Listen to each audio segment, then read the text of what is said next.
एक रहस्य तो भगवान के अवतार का यही है कि जब जब धर्म की हानि होती है, ग्लानि होती है, अधम असुर बढ़ जाते हैं, उस समय संसार का कल्याण करने के लिए, परित्राणाय साधूनां विनाशाय च दुष्कृतां, साधुओं का परित्राण करने के लिए, दुष्टों का विनाश करने के लिए भगवान अवतार लेते हैं।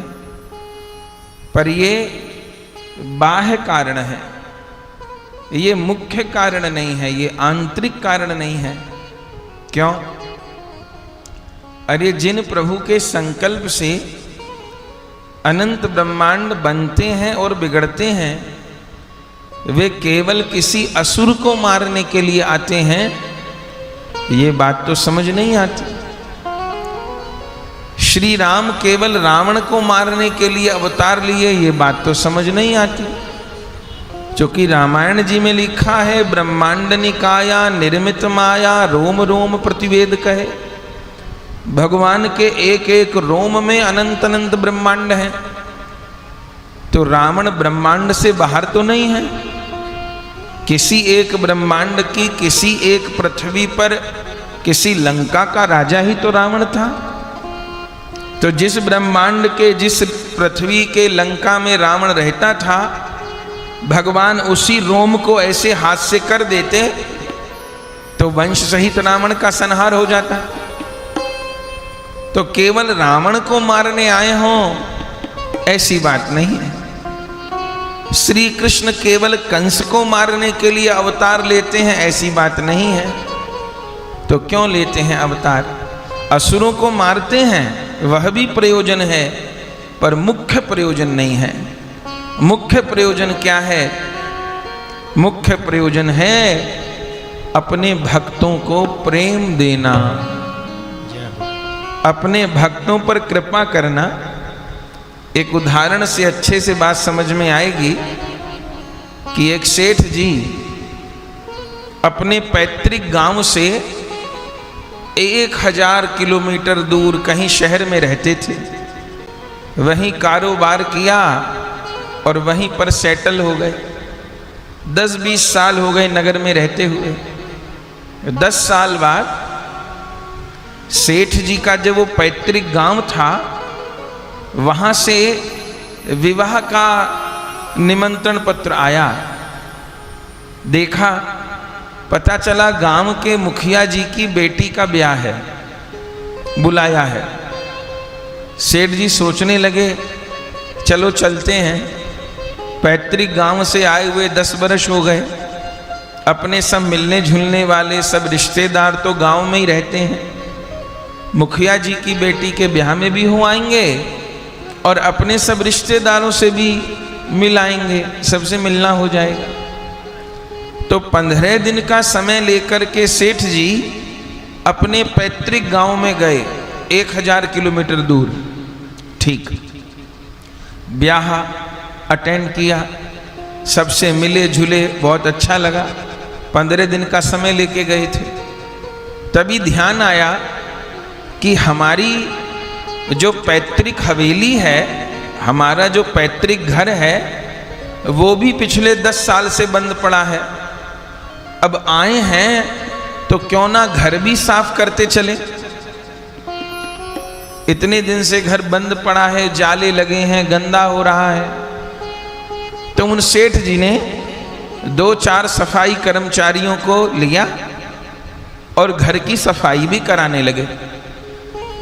अब किसी व्यक्ति ने उन सेठ जी को घर की सफाई कराते देखा तो क्या बोला, अरे राम, ये सेठ जी 1000 किलोमीटर दूर से घर की सफाई करवाने आए थे, यहां जाला साफ करवाने, झाड़ू पोछा लगवाने आए थे,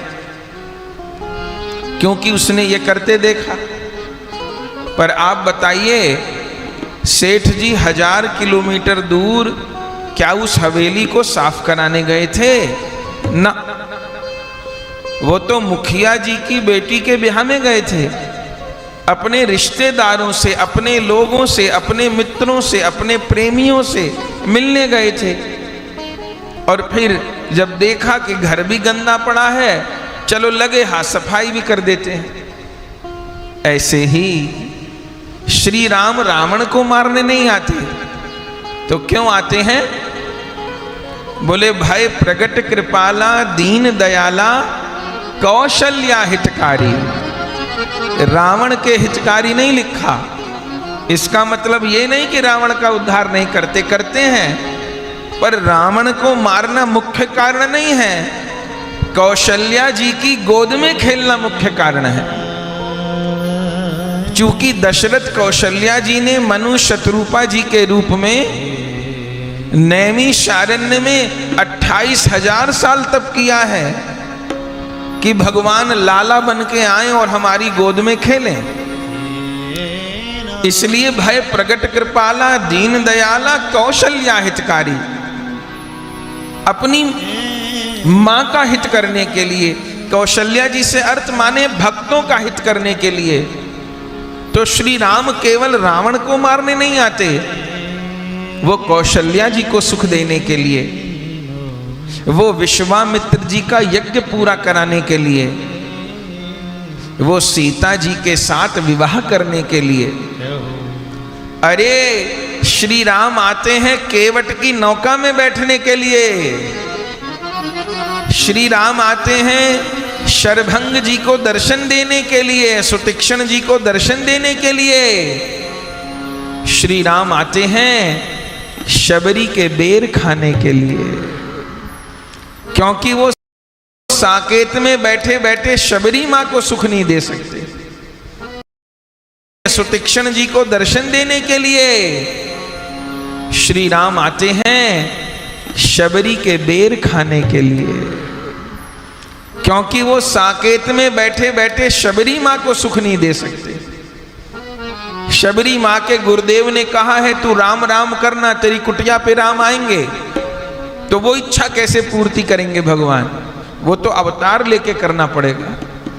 तो श्री राम केवल रावण को मारने नहीं आते, भक्तों को सुख देने आते हैं। फिर जब आते हैं, सेठ जी आए गांव में तो चोले कि गंदगी हो रही है, चलो सफाई भी करते चलें। तो भगवान विचार करते हैं, आए हैं भक्तों से मिलने, अब यहाँ रावण कुंभकर्ण कंस शिशुपाल वाली गंदगी भी बहुत हो रही है, चलो झाड़ू लगाते चलते हैं।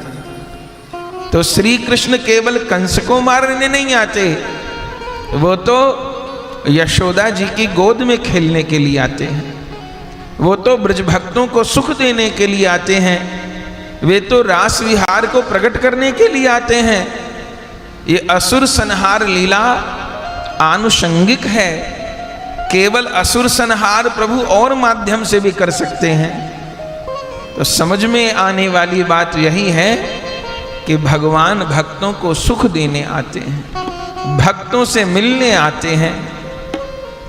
और केवल त्रेता युग में और द्वापर युग में आते हो ऐसी बात नहीं, प्रभु का अवतार सब समय होता है।